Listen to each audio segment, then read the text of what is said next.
إذا قيل لكم تفسحوا في المجالس فافسحوا يفسح الله لكم يا أيها الذين آمنوا إذا قيل لكم تفسحوا في المجالس فافسحوا يفسح الله لكم يا أيها الذين آمنوا إذا قيل لكم تفسحوا في المجالس فافسحوا يفسح الله لكم يا أيها الذين آمنوا إذا قيل لكم تفسحوا في المجالس فافسحوا يفسح الله لكم يا أيها الذين آمنوا إذا قيل لكم تفسحوا في المجالس فافسحوا يفسح الله لكم يا أيها الذين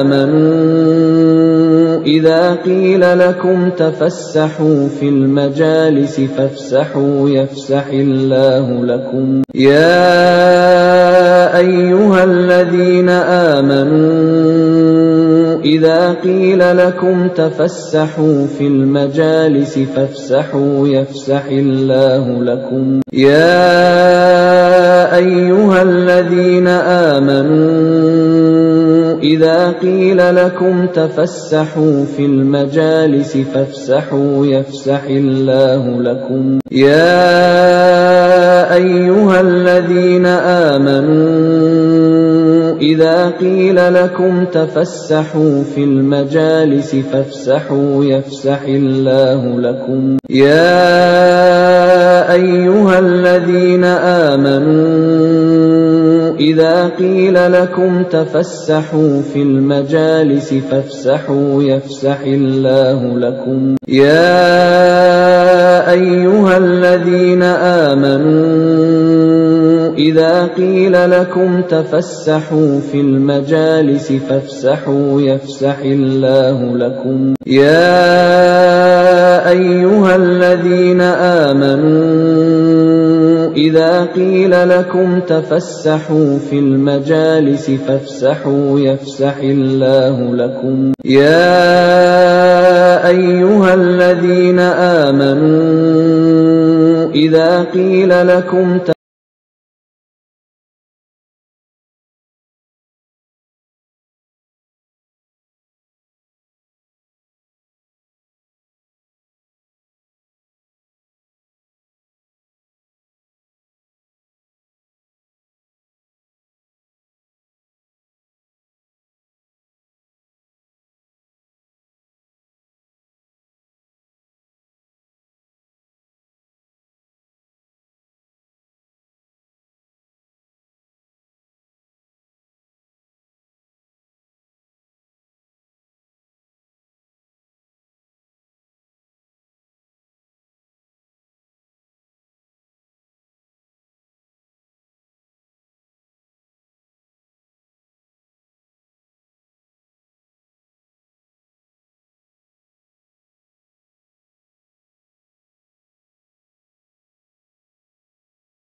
perut.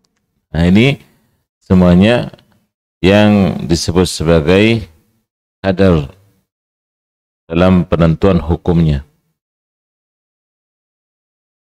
Wa aktsaruha miqdaru diyatul hur al-muslim. Kata beliau, paling banyak mengenai kadar dari diyah adalah ketika orangnya merdeka dan muslim. Haitsu tablughu 1000 mithqal min adh-dhahab. Nah, ini kadarnya yaitu 1000 mithqal dari zahab. Atau 12,000 dirham.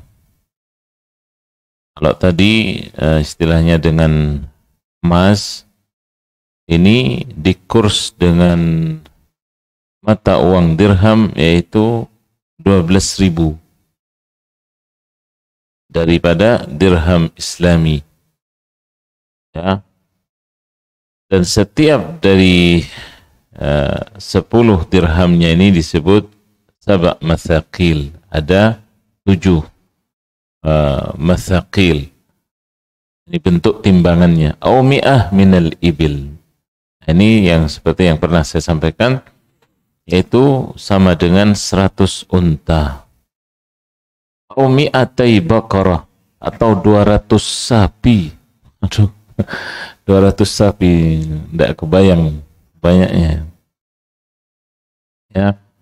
Au alfai syah, atau 2000 kambing.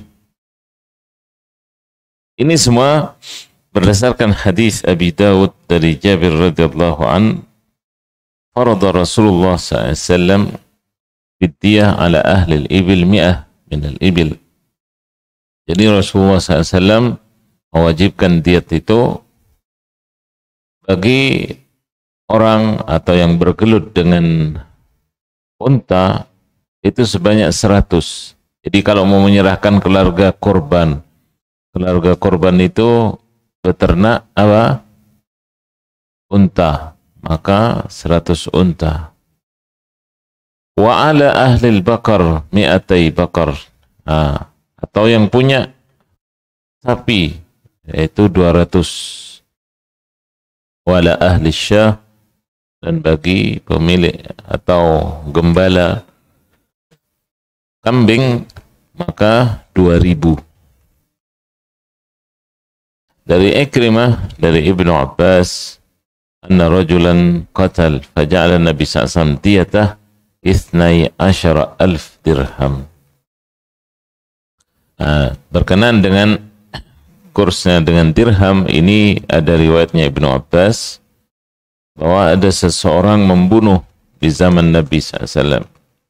Kemudian beliau memutuskan diatnya itu 12.000 dirham. Hadits rawahu Abu Dawud dan Ibnu Majah.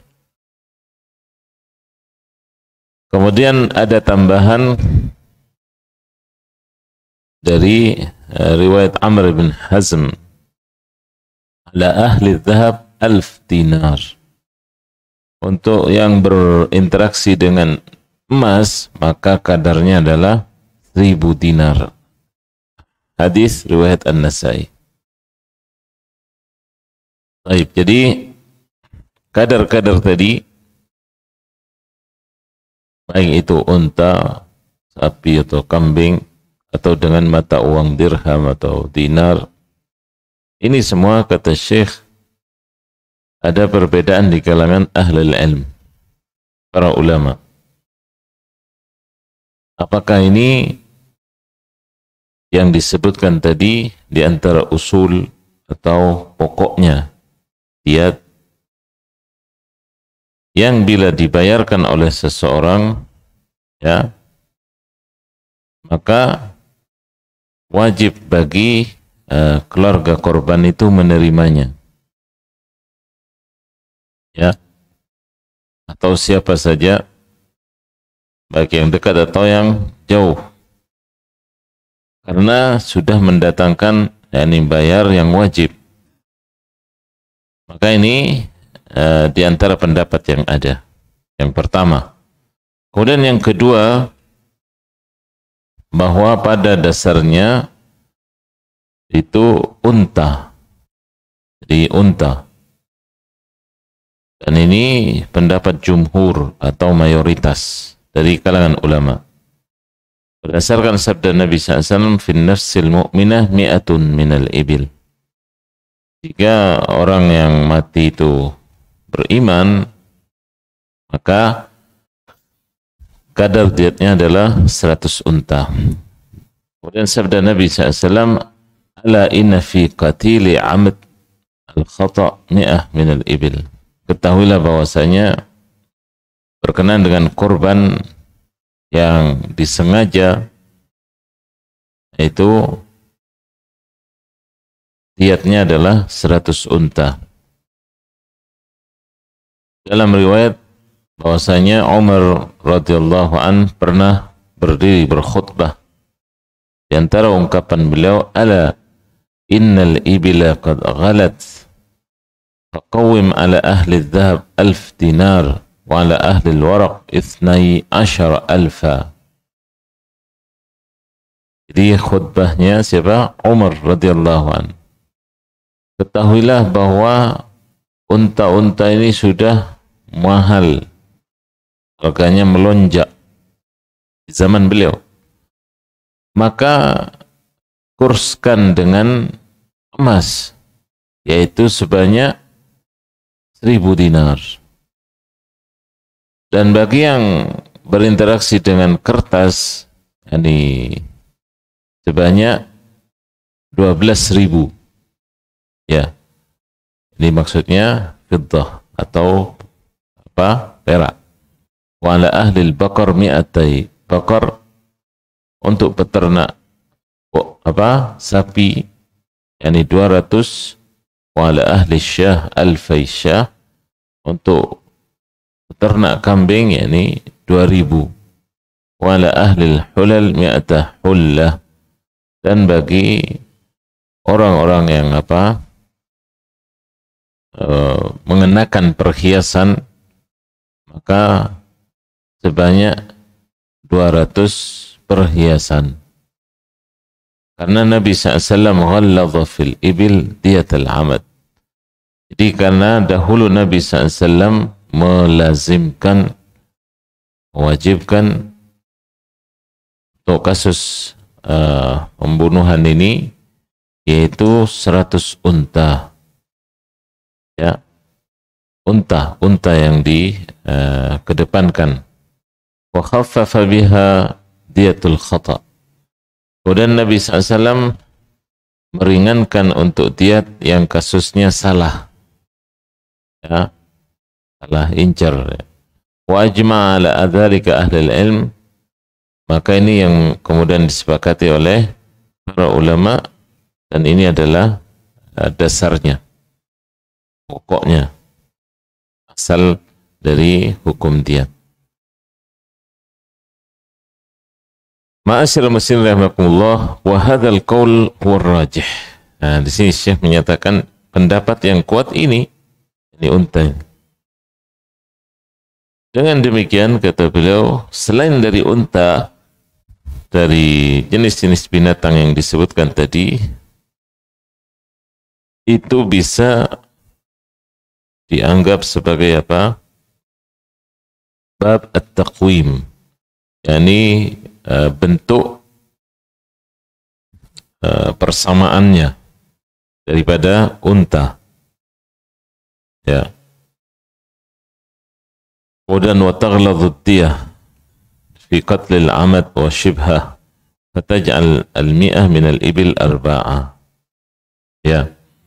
Kemudian lebih detail lagi urusan diat ini, khususnya pembunuhan karena apa? Sengaja atau yang serupa, dari berapa tadi? 100 unta. Ini 100 unta ibaratnya dibagi 4. Dibagi 4, berarti 25 ya. Apa aja?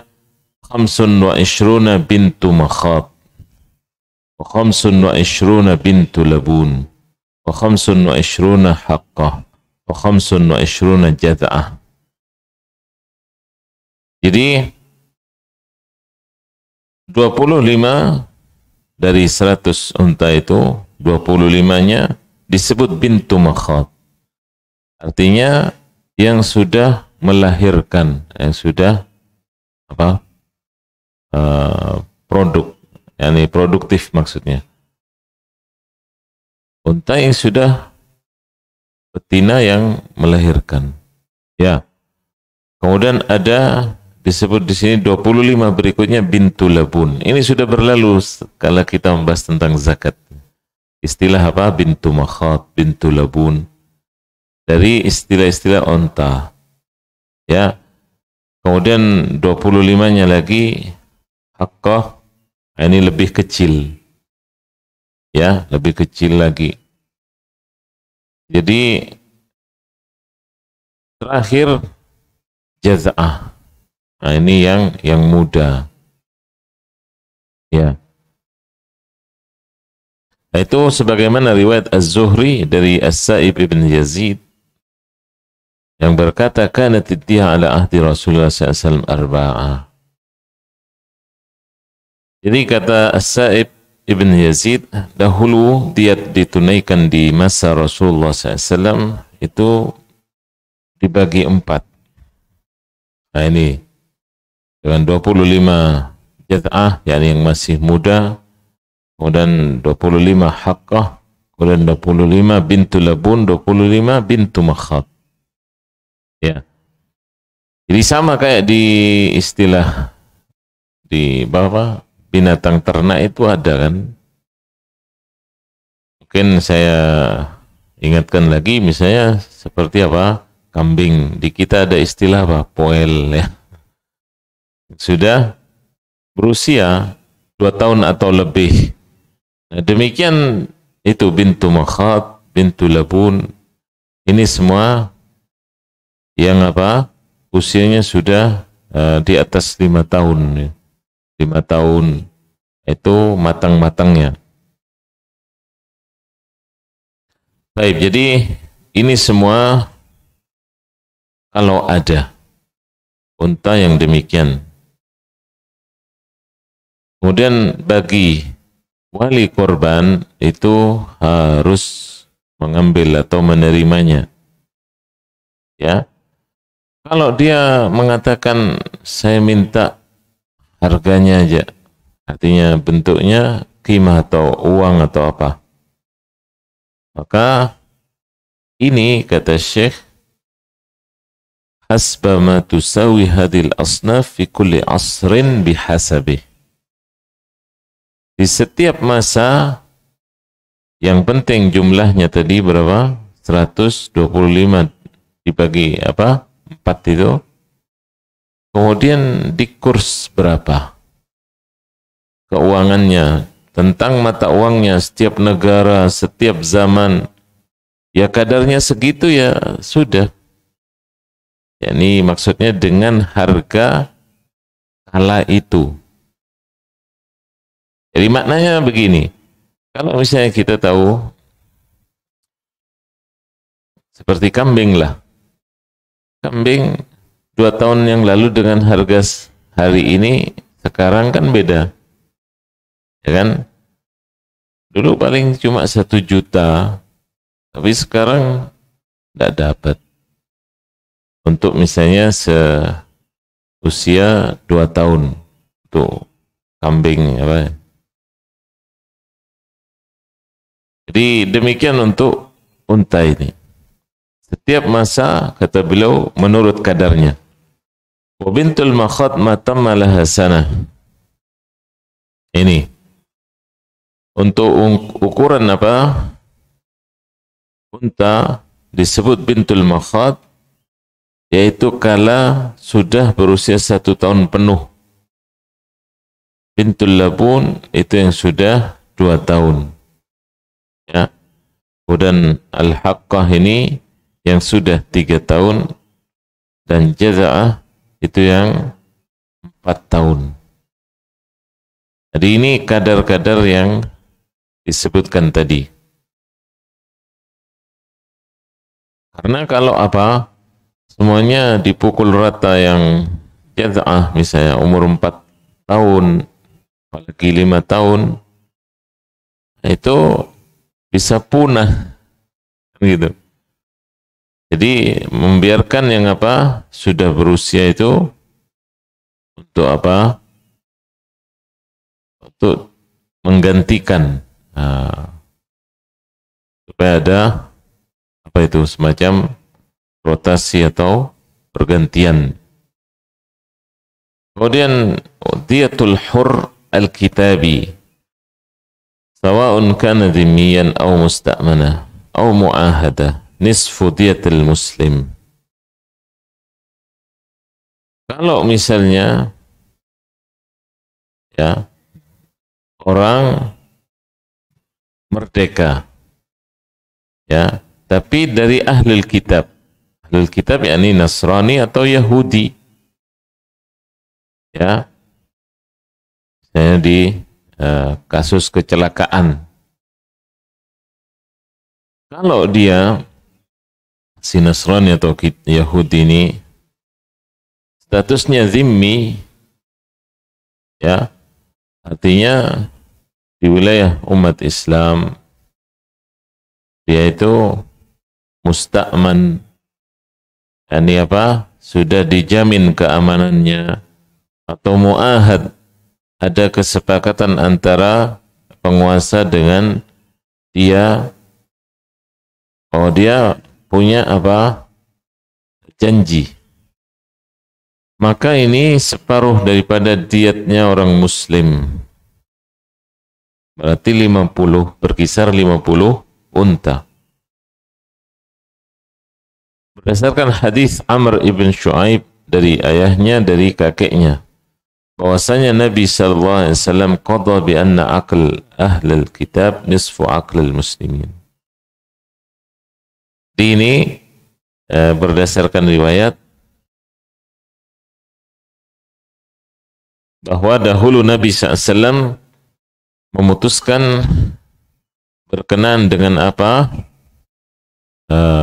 Akalnya ahli kitab itu separuhnya akal dari kaum muslimin. Hadis riwayat Imam Ahmad dan Abu Daud. Ini tentang ahli kitab. Ada lagi kaum yang lain, yaitu kaum Majusi. Al-Majusi ini seorang penyembah api. Ya. Dahulu itu kaum Persia itu disebut mereka itu kaum Majus, penyembah api. Maka kalau dia statusnya zimmi, awil mu'ahad, awil musta'man, dia statusnya sebagai orang yang dijamin keamanannya, ya, karena bayar upeti ke, misalnya ke negara atau ke pemimpin umat Islam, atau dia mu'ahad dalam ikatan janji, atau yang dijamin keamanannya. Termasuk di sini diatul wasani al-mu'ahad. Diatnya seorang yang menyembah patung, tapi statusnya mu'ahad, punya ikatan perjanjian atau dijamin keamanannya. 800 dirham Islami. Maka kadar diatnya itu adalah 800 dirham. 800 dirham Islami. Berdasarkan hadis dari Ibnu Adi dari Uqbah bin Amir radhiyallahu an sampai kepada Nabi SAW, diatul Majusi 800 dirham. Untuk diatnya siapa? Orang Majus itu, yaitu 800 dirham. Dan ini pendapat kebanyakan ahlul ilm. Ini menunjukkan apa? Kalau sesama muslim itu konsekuensinya berat. Muslim oleh ahli kitab, baru kaum Majus atau Wathani. Majusi atau Wathani. Penyembah api atau penyembah patung. Jadi Demikian tentang apa kadarnya diat ini yang ditentukan oleh Nabi Muhammad SAW yang berlaku di zaman beliau, dan juga di antara ijtihad Umar tadi radhiyallahu an, karena beliau ini di masanya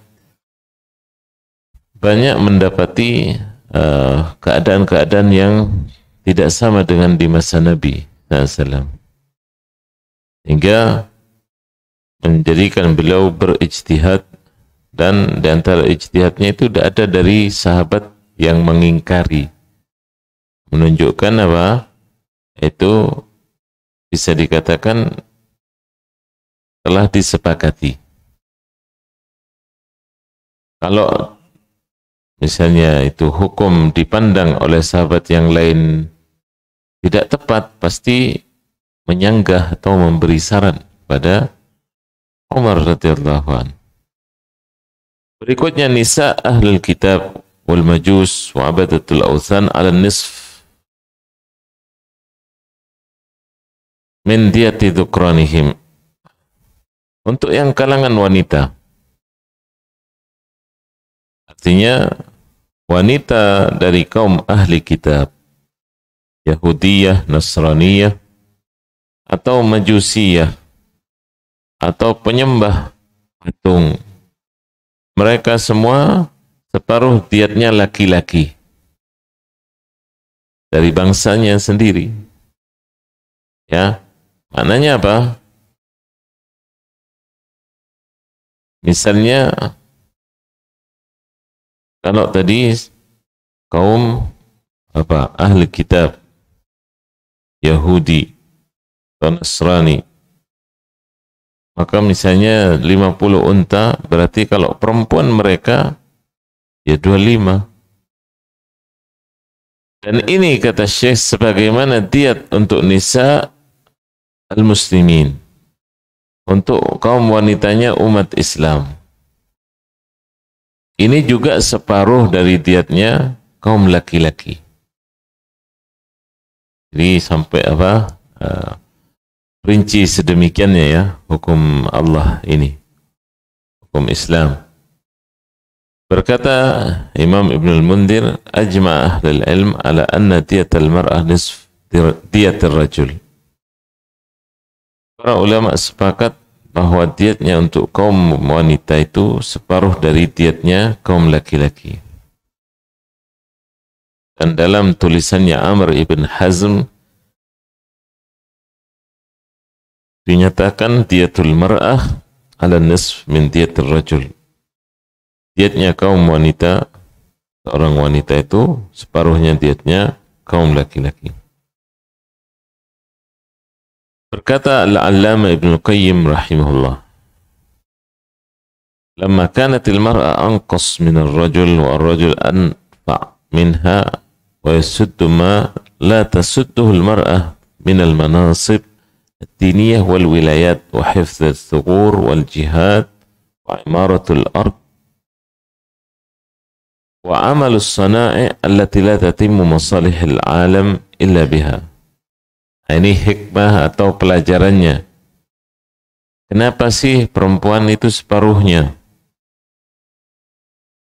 Ya, dalam Islam kesaksian, urusan saksi, ini termasuk dalam ukuran diat. Dalam ukuran diat. Kata Imam Ibnu Qayyim rahimahullah tadi, wanita itu separuhnya lebih sedikit dari laki-laki, karena biasanya laki-laki ini kemanfaatannya lebih banyak dari wanita. Fungsinya maksudnya, kekuatannya, kelincahannya, ya, kemudian fungsi dan perannya. Ya, misalnya laki-laki itu tidak bisa kedudukannya, perannya itu digantikan oleh wanita, misalnya dalam bidang agama, ya, dalam bidang perwalian, ya, perwakilan, kemudian dalam hal menjaga batas negara, hafal batas dengan wilayah lain, termasuk dalam jihad. Ya, laki-laki lebih tangguh, fisiknya lebih kuat. Wa imaratul ard, demikian dalam bercocok tanam misalnya. Ya, jadi yang mencangkul apa kan lebih kuat laki-laki, meskipun ada misalnya perempuan. Tapi pada dasarnya laki-laki yang tepat. Ya, ya perempuan biasanya ya bikinkan makanannya aja, diantar gitu ya ke sawah. Termasuk amalus sana ya, yakni pekerjaan-pekerjaan seperti membangun, bekerja di pabrik misalnya, sehingga kemaslahatan untuk dunia ini terasa kurang kalau bukan laki-laki. Termasuk dalam bidang agama dan dunia, ini laki-laki yang banyak berperannya. Ya. Jadi ini diantara sebab, kata beliau rahimahullah, kenapa kaum wanita itu dietnya separuh laki-laki. Mau dari muslimah atau kitabiyah tadi, atau majusiyah, sama semua. Ya. Makanya dalam diet juga tidak sama. Sebagaimana juga dietnya seorang merdeka dengan dietnya budak. Ini tidak sama dalam kepemilikan, dalam harta. Maka hikmah dari hukum Allah ini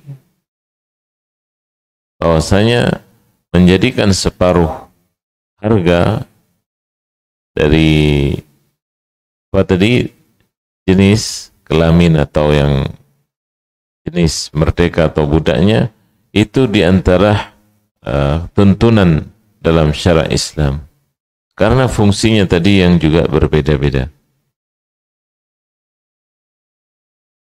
Kemudian ma'asyiral muslimin rahimakumullah, wa yastawi dzakar wal untha fima yujib duna thulutsud diyah. Sama antara laki-laki dengan perempuan dalam hal kewajiban, yakni bila kurang dari sepertiga diyah. Berdasarkan hadis Amr ibn Shu'aib dari ayahnya, dari kakeknya, yaitu secara marfu' pada Nabi SAW, aqlul mar'a mithla aqlul rajul hatta tablugha thuluth min diyatih. Yani tanggungan untuk wanita sama dengan tanggungan untuk laki-laki sampai mencapai berapa? Sepertiga dari diatnya. Ya. Berkata Sa'id ibn al-Musayyib, innahu as-sunnah. Nah, itulah diantara ketetapan sunnah yang dari Nabi SAW. Kemudian di sini dinukil lagi pernyataan Imam Ibn Qayyim. Wa in khalafa fihi Abu Hanifah wa Syafi'i wa jama'ah wa qalu hiya ala nisf al-qalil wal kathir. Walakin as-sunnah awla. Berkata Imam Ibn Qayyim, yang berbeda dari hal ini, dari pendapat ini, adalah Imam Abu Hanifah. Ini Imam Abu Hanifah ini dikenal dengan pendapatnya. Beliau orang yang cerdas, tapi kurang dalam riwayat. Ya, karena beliau menghadapi kaum yang apa? Ahlur ra'i, kaum yang mengandalkan rasio, mengandalkan pemikiran otaknya. Ini di Baghdad beliau. Ini yang menyelisih juga pernyataan Imam Asy-Syafi'i. dan sekelompok dari yang lain. Imam Asy-Syafi'i rahimahullah, beliau yang di masanya saja itu dikelilingi semua, artinya beliau datangi semua Yaman, mulai dari beliau lahirnya di Filistin dalam riwayat, kemudian masa kanak-kanaknya di Makkah, kemudian mengembara ke Madinah, kemudian ke Baghdad, kemudian ke Mesir, kemudian ke Yaman, dari Baghdad kemudian ke Yaman, ke Mesir, dan wafat di situ. Demikian Imam Asy-Syafi'i rahimahullah. Tapi dalam hal ini beliau sependapat atau sama dengan Imam Abu Hanifah. Nah, Imam Asy-Syafi'i dikenal pernyataannya yang masyhur apa? Idza shahhal hadits fahuwa madhhabi. Kalau ada hadis yang sahih, itu mazhab saya, kata beliau. Imam Abu Hanifah sama. Kalau ada pernyataanku yang berselisih, menyelisih sabda Nabi, buang, jangan ambil. Jadi maknanya saya menyampaikan ini, boleh jadi keduanya ini tidak sampai hadis tadi. Boleh jadi. Ya. Sehingga mereka menyatakan apa? Tidak sampai seperempat dan tidak sampai berapa? Segitu, tapi separuh, mau sedikit atau banyak, ya, dalam masalah pembagian tadi. Akan tapi kata Imam Ibnu Qayyim, as-sunnah itu yang lebih diutamakan, ya. Adapun perbedaan kalau tidak sampai sepertiga dan yang bertambah atau lebih darinya, maka sungguhnya yang lebih sedikit itu ya jumlahnya tidak banyak. Ya, fajubirat musibatil mar'a fi bimusawatiha lirrajul. Musibahnya kalau seorang perempuan itu sama dengan kehilangan seorang laki-laki. Jadi misalnya seorang laki-laki terbunuh, kemudian diatnya diberikan kepada istrinya yang perempuan, maka kadarnya ya memang besar, tak tergantikan laki-laki itu. Jadi nerimanya juga istilahnya banyak. Tapi sebaliknya, maksudnya sebaliknya. Kalau yang perempuan, laki-laki itu diberikan diatnya, oh ya memang dia masih bisa menjalani aktivitas yang tadinya dilakukan perempuan itu. Tapi tidak sebaliknya. Ini diantara hikmah atau pelajarannya. Ya. Kemudian beliau menyatakan walihadza istawal janin adz-dzakar wal untha fid diyah.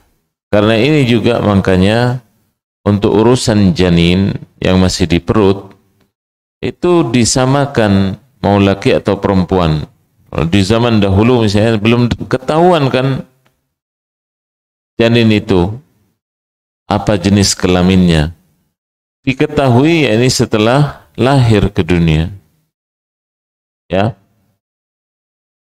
Termasuk di antara perbedaan ini dijelaskan walikillati dini walikillati diyatih wa hiya al-ghurrah wa nazala maduna thuluth manzilat al-janin. Jadi sedikitnya diatnya ya itu ibaratnya sebagai penyempurna saja atau sebagai misalnya penambal, sehingga yang kurang dari sepertiga maka itu sama kedudukannya dengan janin. Ya. Kemudian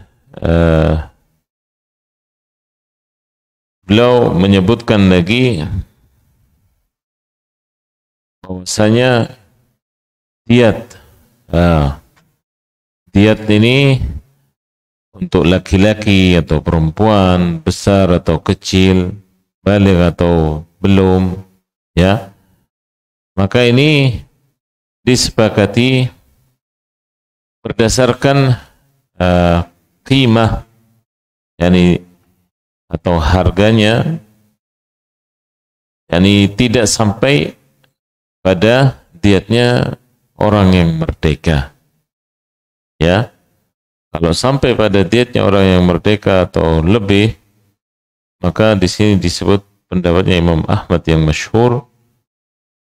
Ini seperti ini. Demikian juga Imam Malik, Asy-Syafi'i dan Abu Yusuf. Ya, Abu Yusuf ini muridnya Imam Abu Hanifah. Ya. Wajibu fil janin dzakaran kana aw unsa idza saqata mayyitan bisabab jinayah ala ummih amdan aw khata' qurrata 'abd aw amah. Ini untuk kasus janin. Janin mau laki-laki atau perempuan, kalau istilahnya keguguran. Kenapa keguguran seorang ibu hamil keluron? Kenapa? Karena misalnya ditindas dengan sengaja, diintimidasi, ya. Maka diatnya ini adalah persis seperti hamba atau budak, laki-laki atau perempuan. Ya, ini qimah atau sama dengan khams minal ibil, 5 unta. Tidak main-main. Hatta janin itu ada apanya? Ada konsekuensinya, ya. Membuat keguguran, misalnya dikagetkan, iya kan? Mungkin bercanda, dikagetin wanita hamil. Ini bisa dikenakan diat, yaitu 5 ekor unta. Berdasarkan hadis Abu Hurairah radhiyallahu an, bahwasanya qada Rasulullah SAW fi janini imra'ah min bani Lihyan saqata mayyitan bi ghurrati 'abd aw amah. Dahulu Rasulullah SAW memutuskan untuk janin dari seorang wanita dari Bani Lihyan yang keguguran dan mati, yaitu dengan kadarnya budak laki-laki atau perempuan. Ya. Wa tawarrasat wa turisul ghirra anha ka'annahu saqata hayyan li'annaha diyatun lah wa madhhabul jumhur. Nah, demikian tentang masalah keguguran ini, ya, dan ini adalah mazhab dari jumhur atau mayoritas ulama, ya.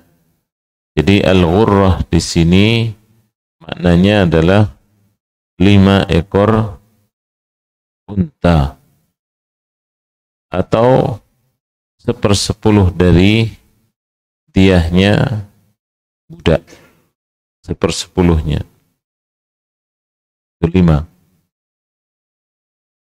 Itulah ma'asyiral muslimin rahimakumullah mengenai kadar dari diat